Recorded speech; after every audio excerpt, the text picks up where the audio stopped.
আমরা ওনাদেরকে নোটিশ করেছি, এখন পর্যন্ত কোনো নকশা দাখিল করিনি, যে কারণে আজকে এখানে মোবাইল কোর্ট কার্যক্রম পরিচালনা করা হচ্ছে। আমরা আপাতত কিছু ব্যত্যয় অংশ অপসারণ করব, আর ম্যাজিস্ট্রেট যদি নির্দেশনা দেন মিটারটা জব্দ করা হবে। না, আমাদের তো আসলে ৫-১ আমাদের যে এলাকাটা তো জানেন অনেক ব্যাপক। তো আমাদের নিয়মিত মোবাইল কোর্ট করা থাকে। এখন যখন আজকে আমরা এই এলাকায় আছি, এই এলাকায় যতগুলো আন্ডার কনস্ট্রাকশন বিল্ডিং থাকবে সবগুলোতে আমাদের আজকে কার্যক্রম পরিচালনা হবে। আর এখানে যে মিনিমাম যে সেটব্যাকটুকু থাকার কথা, সেই সেটব্যাকের মধ্যে অলরেডি আমরা দেখছি যে কিছু ক্যান্টিলিভার চলে আসছে। তো যে কারণে আমাদের এখানে আজকে মোবাইল কোর্ট কার্যক্রমটা চলমান।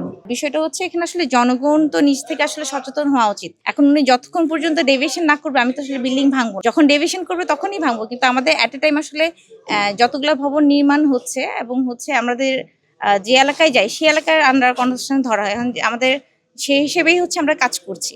এখন হয়তো বা আগে যখন আমরা এই এলাকায় ছিল তখন হয়তো বা এই বিল্ডিংটা ছিল না।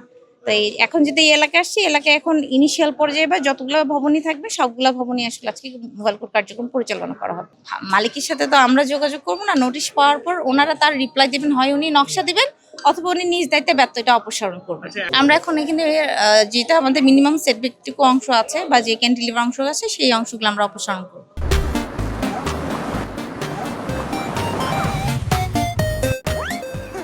প্রত্যেকটা বিল্ডিং এর আশেপাশে কিছু অংশ আসলে ছাড়তে হয়।